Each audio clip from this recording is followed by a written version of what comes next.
जय हिंद दोस्तों। आज का टॉपिक है दिल्ली सल्तनत की स्थापना। भूमिका। मोहम्मद गोरी को कोई पुत्र नहीं था, अतः उसकी मृत्यु के पश्चात उसका भतीजा गयासुद्दीन महमूद गोर गजनी का शासक बना। किंतु वह एक अयोग्य और दुर्बल शासक था। वह इतने बड़े साम्राज्य को संभाल कर रखने में अयोग्य था। इसी समय चारों ओर साम्राज्य में विद्रोह शुरू हो गए। गजनी साम्राज्य बिखरता गया और मोहम्मद गोरी के महत्वाकांक्षी सेनापतियों ने साम्राज्य के विभिन्न क्षेत्रों पर अपना अधिकार कर लिया। गजनी और उसके आसपास के क्षेत्रों पर करमान के प्रशासक तुजुदुद्दीन एल्दौज ने, सिंध तथा उच्च पर नासिरुद्दीन कुबाचा ने, उत्तरी भारत तथा दिल्ली पर कुतुबुद्दीन ऐबक ने तथा बंगाल और बिहार पर मुहम्मद बिन बख्तियार खिलजी ने अपनी अपनी स्वतंत्र राज्य सत्ता स्थापित कर ली। इस प्रकार मुहम्मद के मरते ही उसका विस्तृत साम्राज्य छिन्न भिन्न हो गया और कुतुबुद्दीन ऐबक के नेतृत्व में भारत में दिल्ली सल्तनत की स्थापना हुई। कुतुबुद्दीन ऐबक मोहम्मद गोरी का एक दास था, अतः उसके वंश को भारतवर्ष के इतिहास में दास वंश के नाम से पुकारा गया है। दास कौन थे? पूर्व मध्यकालीन युग में यूरोप की तरह मध्य एशिया में भी दास प्रथा प्रचलित थी। दासों का क्रय विक्रय होता था और शासक का तथा सामंत वर्ग के लोग बड़ी संख्या में दासों को अपने यहाँ रखते थे। अधिकांशतः बचपन में ही लड़के लड़कियों को दास बना लिया जाता था और उसका लालन पालन उनके स्वामियों की देखरेख में ही होता था। इन दासों पर स्वामी का पूर्ण अधिकार होता था, किंतु उसके साथ सदा अमानुषिक और नृशंस व्यवहार ही नहीं किया जाता था। अगर स्वामी दयालु होता था तो वह अपने दासों के साथ सहिष्णुता, उदारता और सद्भावना का व्यवहार करता था। कभी कभी तो उन्हें दास के बंधन से मुक्त भी कर दिया जाता था।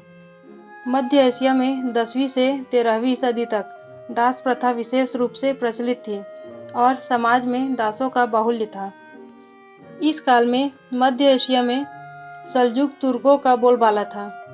इस्लाम के अब्बासी खलीफाओं पर इनका काफ़ी प्रभाव था। सल्जुक तुर्कों के बीच दासों का बड़ा सम्मान था। उनकी शिक्षा दीक्षा की उचित व्यवस्था थी और उन्हें अस्त्र शस्त्रों का प्रशिक्षण भी दिया जाता था। दासों के व्यक्तित्व के विकास के पूर्ण अवसर प्रदान किए जाते थे। उनके सामंत यानी कि अमीर और सुल्तान अपने दासों के साथ पुत्रवत व्यवहार करते थे। उन्हें स्वतंत्र कर दिया जाता था और प्रशासन में ऊंचे ऊंचे ओहदे दिए जाते थे। इन दासों में अपनी स्वामी के प्रति उदारता, श्रद्धा और स्वामी भक्ति की असीम भावना रहती थी। वे अपने स्वामी के लिए अपना सर्वस्व न्यौछावर करने के लिए तत्पर रहते थे। राजनीतिक दूरदृष्टिकोण से इन दासों का विशेष महत्व था। इस संबंध में लेन पुल ने लिखा है कि एक योग्य शासक का पुत्र असफल हो सकता था, किंतु कभी कभी उसके दास अपने स्वामी के समान प्रतिभापूर्ण सिद्ध होते थे। कई दास अपनी योग्यता और प्रतिभा के बल पर ऊंचे अधिकारी, सेनापति और कभी कभी तो अपने स्वामी के उत्तराधिकारी भी बने। मोहम्मद गोरी को कोई पुत्र नहीं था। वह अपने प्रिय गुलामों को पुत्रवत समझता था। जब कभी कोई उससे पुत्र के विषय में बात करता तो वह कहा करता था कि क्या तुर्क गुलामों के रूप में मेरे हजारों पुत्र नहीं हैं? उसका कथन सत्य हुआ। उसके दासों ने उसके नाम तथा यश को स्थापित रखा। उल्लेखित 4 गुलाम उसके विशाल साम्राज्य के उत्तराधिकारी हुए। मुहम्मद की मृत्यु के पश्चात एल्दौज, कुबाचा, ऐबक और बख्तियार खिलजी अपने अपने राज्यों के स्वतंत्र शासक बन गए। गुलाम वंश। मुहम्मद गोरी के निधन के पश्चात उसके द्वारा विजित भारतीय क्षेत्रों पर उसके गुलाम एवं प्रतिनिधि कुतुबुद्दीन ऐबक का अधिकार हो गया। कुतुबुद्दीन ने भारत में प्रथम प्रभुता संपन्न मुस्लिम साम्राज्य राजवंश की स्थापना की। दिल्ली इस राज्य की राजधानी थी, अतः इसे दिल्ली सल्तनत कहा गया।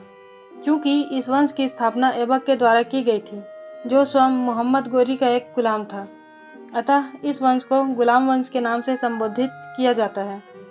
इसके अतिरिक्त इस वंश के लगभग सभी महान शासक अपने जीवन के आरंभिक काल में गुलाम रह चुके थे, इसलिए इतिहासकारों ने इस वंश को गुलाम वंश कहा है।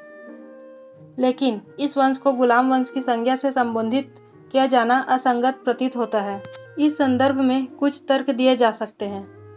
प्रथम, कुतुबुद्दीन ऐबक ने जिस गुलाम वंश की स्थापना की थी वह तो उसके पुत्र आराम शाह के बाद और इल्तुतमिश के राज्यारोहण के साथ समाप्त हो गया। द्वितीय, इस वंश में 1206 ईस्वी से लेकर 1290 ईस्वी तक जितने शासक हुए वे न तो एक वंश के थे और न उन्हें सामान्य उत्तराधिकार के ढंग से राज्य ही प्राप्त हुआ था। ऐबक द्वारा स्थापित राजवंश कैकुबाद तक नहीं माना जा सकता। तृतीय, 1206 ईस्वी से 1290 ईस्वी तक दिल्ली में 3 अलग अलग वंशों का राज्य रहा। कुतुबुद्दीन ऐबक का वंश 1206 ईस्वी से 1211 ईस्वी, इल्तुतमिश का वंश 1211 ईस्वी से 1266 ईस्वी तक और बलबन का वंश 1266 ईस्वी से 1290 ईस्वी तक। चतुर्थ, इस आधार पर कि इन 3 राजवंशों के संस्थापक ऐबक, इल्तुतमिश और बलबन गुलाम थे, इस राजवंश को गुलाम वंश कहना तर्कसंगत प्रतीत नहीं होता है। यद्यपि ये तीनों सुल्तान अपने जीवन काल के प्रारंभ में गुलाम थे, किंतु सुल्तान बनने से बहुत पहले इन्हें गुलामी से मुक्त कर दिया गया था। इन तीनों को छोड़कर तथाकथित गुलाम वंश के अन्य 8 शासक अपने पूर्वजों के पुत्र या संबंधी थे। उनके गुलाम होने का कोई प्रश्न ही नहीं उठता है। अतः इस वंश को गुलाम वंश कहने की अपेक्षा तुर्क वंश कहना अधिक उपयुक्त होगा, क्योंकि इस राजवंश के सभी शासक तुर्क जाति के थे। गुलाम वंश की विशेषताएं एवं महत्व। गुलाम वंश का भारत के इतिहास में अत्यंत महत्वपूर्ण स्थान है। इस वंश की स्थापना के साथ ही भारत में सभी दृष्टि से प्राचीन युग का अंत एवं मध्य युग का जन्म होता है। उत्तर भारत की राजसत्ता अब राजपूत शासकों के हाथों से निकलकर तुर्क शासकों के हाथों में चली आई। भारत में सर्वप्रथम मुस्लिम साम्राज्य की स्थापना गुलाम वंश से ही होती है। इसके बाद लगभग 6 सदी तक भारत पर मुसलमानों का राजनीतिक प्रभुत्व बना रहा। राजनीति और प्रशासन के अतिरिक्त सामाजिक, आर्थिक, धार्मिक तथा सांस्कृतिक दृष्टिकोणों से भी इस वंश का अत्यधिक महत्व है। राजनीति में प्रभुत्व स्थापित हो जाने के बाद मुसलमानों ने इस देश में इस्लाम के प्रसार और प्रचार के लिए अथक प्रयास किए। इसके साथ ही देश में संकीर्ण सांप्रदायिकता, धर्मांधता एवं कट्टरता का युग आरंभ हो गया। यद्यपि आदिकाल से भारत को अनेक बाह्य आक्रमणों का सामना करना पड़ा, किंतु मुसलमानों के पूर्व भारत में जितनी भी जातियां आई वे भारतीय सभ्यता एवं संस्कृति के रंग में रंग गई। परंतु मुस्लिम जाति भारत में अपने साथ एक विशिष्ट सभ्यता तथा धर्म का प्रचार की भावना लेकर प्रविष्ट हुई थी। आरंभ में मुसलमान भारत के लिए विदेशी थे और हिंदू मुसलमान जातियों के बीच किसी प्रकार का समन्वय स्थापित नहीं हो पाया, किंतु गुलाम वंश के अंत तक मुसलमानों का भारतीयकरण शुरू हो गया। हिंदू और मुसलमानों के बीच भेदभाव की खाई पड़ने लगी। गुलाम वंश का काल भारतीय मुसलमानों के भारतीयकरण का प्रभात काल था। मुस्लिम अत्याचारों से त्रस्त हिंदू जनता अब धीरे धीरे इस्लाम की ओर उन्मुख हो रही थी। 2 परस्पर विरोधी सभ्यता एवं संस्कृतियों का आपसी समन्वय और मिलान शुरू हुआ। भविष्य में इसके महत्वपूर्ण प्रभाव दृष्टिगोचर होते हैं। गुलाम वंश की स्थापना के साथ भारत में पुनः राजनीतिक एकीकरण की प्रक्रिया प्रारंभ हुई। बाद में खिलजी तथा तुगलक शासकों ने संपूर्ण भारत को एक राजनीतिक सूत्र में बांधा। इसके बाद भारत की राजनीतिक एकता सदियों तक स्थापित रही। यह रहा दिल्ली सल्तनत की स्थापना। जय हिंद।